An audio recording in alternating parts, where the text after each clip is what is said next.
Segundo Pedro 1. A fé une verdadeiramente a Cristo com o crente fraco e com o forte, e purifica realmente o coração de um e de outro.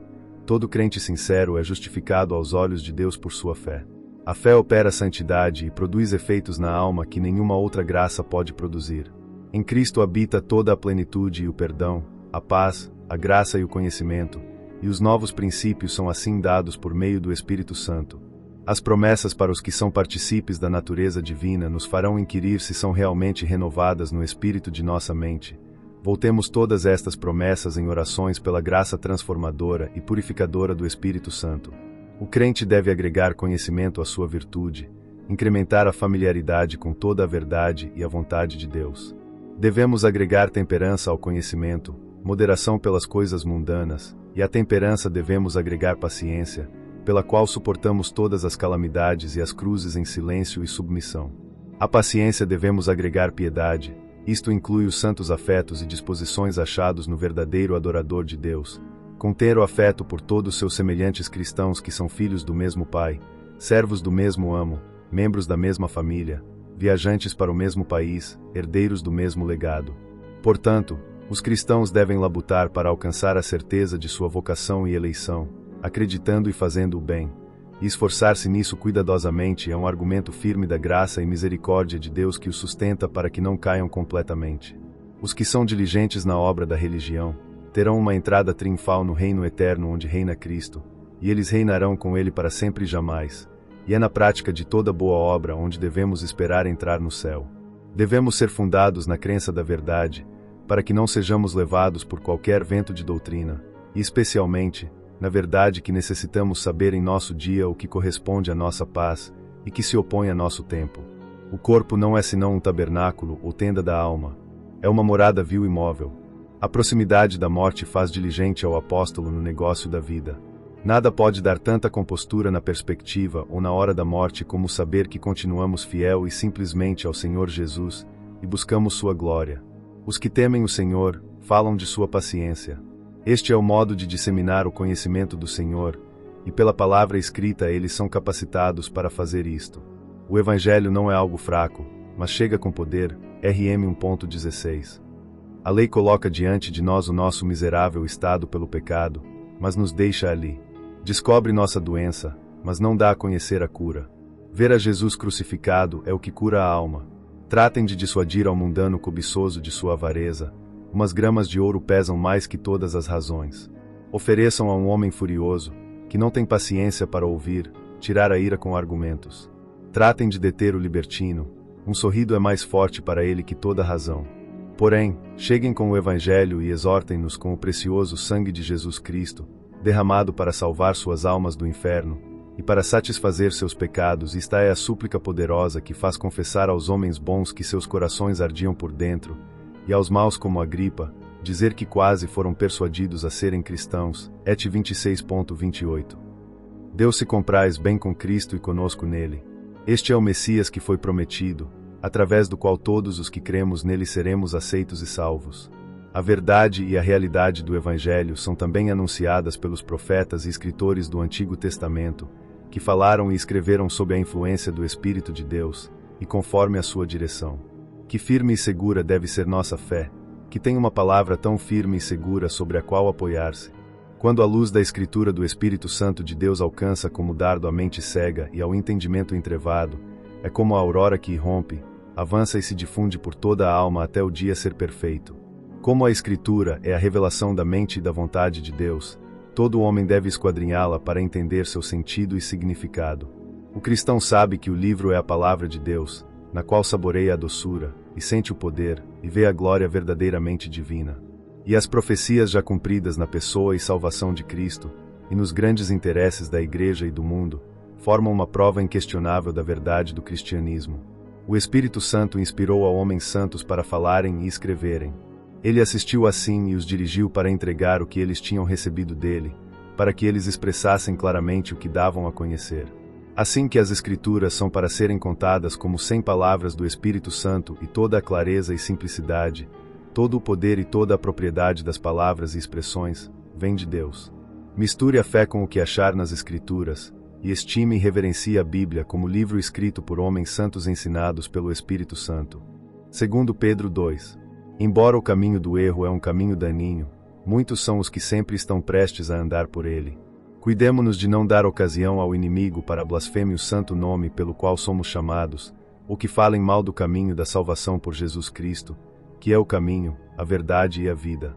Estes sedutores usam palavras fingidas, e enganam os corações de seus seguidores. Os tais já estão condenados e a ira de Deus está sobre eles. O método habitual de Deus para proceder mostra-se em exemplos. Os anjos foram derrubados de toda a sua glória e dignidade, por sua desobediência.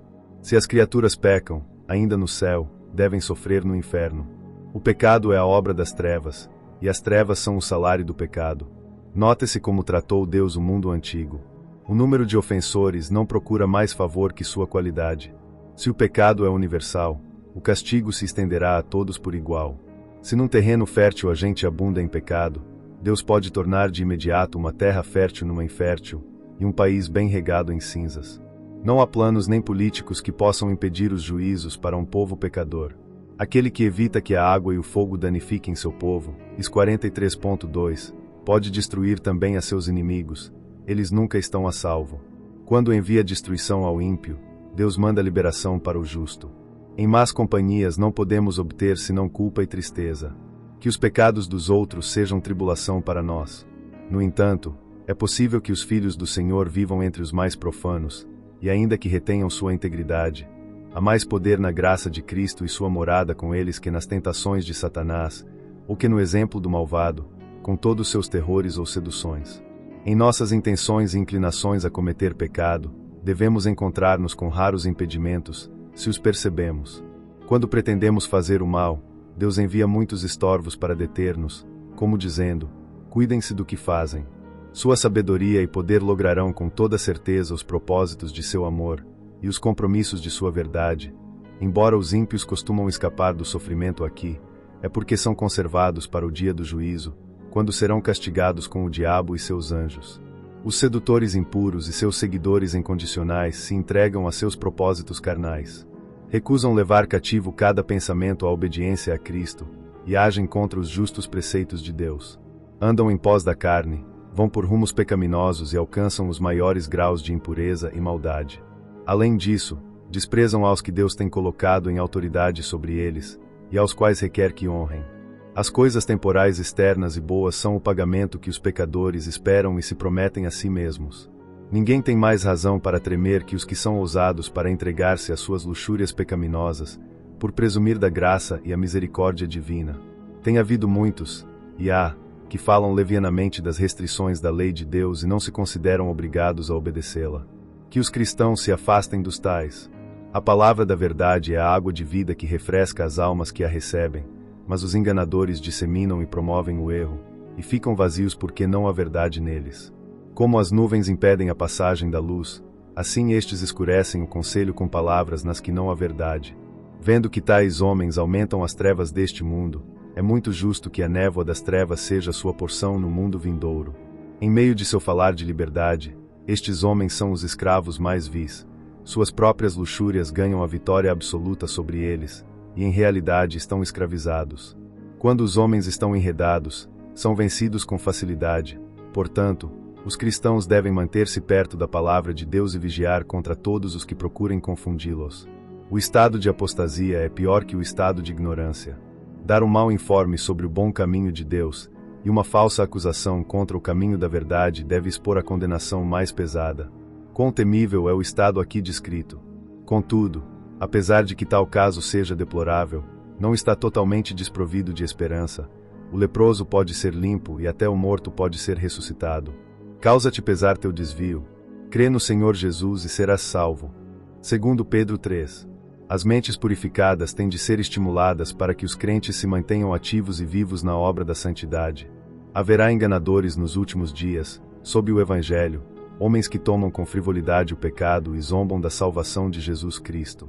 Um artigo muito importante de nossa fé refere-se ao que somente tem uma promessa para descansar nela, mas os escarnecedores a atacarão até que o nosso Senhor venha. Eles não acreditam que ele virá. Porque não veem mudanças, não têm temor de Deus. SL 55.19. Imaginam que o que ele nunca tem feito, não pode ser feito ou nunca o será. Se estes zombadores tiverem considerado a espantosa vingança com que Deus apagou a todo um mundo de ímpios, de uma só vez, seguramente não caçoariam de sua ameaça de um juízo igualmente terrível. Declara-se pela mesma palavra que os céus e a terra que agora serão destruídos pelo fogo. Isto acontecerá com tanta certeza como a verdade e o poder de Deus podem fazê-lo. Aqui se ensina e afirma aos cristãos na verdade da vinda do Senhor. Bem que, segundo contam os homens, exista uma grande diferença entre um dia e 1000 anos, segundo as contas de Deus não há diferença. Todas as coisas, passadas, presentes e futuras, estão sempre diante dele. A demora de 1000 anos para ele, para nós equivale a postergar algo por um dia ou por uma hora. Se os homens não têm conhecimento nem fé no Deus eterno, se inclinam a pensar que ele é como eles. Quão difícil é formar-se a ideia da eternidade. O que os homens contam como tardança, é paciência, e é ao nosso favor. É para dar mais tempo a seu povo para que avance em conhecimento e piedade, e no exercício da fé e da paciência, para que abunde em boas obras, fazendo e sofrendo aquilo para o qual têm sido chamados, para que possam dar glória a Deus. Portanto, coloquem em seus corações que certamente serão chamados a dar contas de todas as coisas realizadas no corpo, sejam boas ou más. Que o andar humilde e diligente diante de Deus e o juízo frequente de vocês mesmos mostrem sua firme fé no juízo futuro, apesar de que muitos vivam como se absolutamente nunca devessem render contas. O dia chegará quando os homens estejam seguros e não tenham a esperança do dia do Senhor. Os majestosos palácios e todas as coisas desejáveis que buscam os homens mundanos, e nas quais depositam sua felicidade, serão queimadas. Todas as classes de criatura que Deus tem feito e todas as obras dos homens devem passar pelo fogo, que será fogo consumidor para todo o que o pecado tiver trazido ao mundo, embora será fogo purificador para as obras da mão de Deus. Que será de nós se colocarmos nossos afetos nesta terra e a fazemos a nossa porção, ainda quando vemos que todas estas coisas serão queimadas? Então, asseguremo-nos da felicidade além deste mundo visível. Sobre a base da doutrina da segunda vinda de Cristo, somos exortados à pureza e à piedade. Este é o efeito do verdadeiro conhecimento. Requer-se uma santidade muito exata e universal, que não se apoie em nenhuma baixa medida ou categoria. Os cristãos verdadeiros esperam céus novos e uma nova terra, livres da vaidade a qual estão sujeitas as coisas presentes, e do pecado com que estão contaminados. Somente os vestidos com a justiça de Cristo, e santificados pelo Espírito Santo, serão admitidos para habitar neste santo lugar. Não espere ser achado em paz no dia de Deus, se é preguiçoso e está ocioso neste seu dia, no qual devemos terminar a obra que nos foi encomendada. Somente o crente diligente será cristão feliz no dia do se. Nosso Senhor virá subitamente, ou dentro de muito pouco nos chamará à sua presença, e vai achar-nos ociosos. Aprendamos a usar corretamente a paciência de nosso Senhor que ainda demora a sua vinda. Homens soberbos, carnais e corruptos tratam de eliminar algumas coisas em uma aparente concordância com suas ímpias doutrinas. Mas não há razão pela qual as epístolas de Paulo ou qualquer outra parte das Escrituras devam ser deixadas de lado, porque os homens, livrados a seu próprio critério, pervertem toda a dádiva de Deus. Então, procuremos ter preparadas nossas mentes para receber coisas difíceis de entender, e coloquemos em prática as coisas que são mais fáceis de entender. Todavia, deve haver negação de sim, suspeita de nós mesmos e submissão à autoridade de Cristo Jesus antes que possamos receber de todo o coração todas as verdades do Evangelho. Portanto, estamos em grande perigo de rejeitar a verdade. O crente deve desconhecer e aborrecer todas as opiniões e os pensamentos dos homens que não concordem com a lei de Deus, nem sejam garantidos por ela. Os que são descaminhados pelo erro, caem de sua própria constância. Para evitar sermos descaminhados, devemos tratar de crescer em toda graça, em fé, virtude e conhecimento. Esforcem-se por conhecer mais clara e plenamente a Cristo, conhecê-lo para ser mais como ele e amá-lo mais. Este é o conhecimento de Cristo após o qual ia o apóstolo Paulo, desejando obtê-lo, e os que saboreiam este efeito do conhecimento do Senhor e Salvador Jesus Cristo, darão graça, depois de receber tal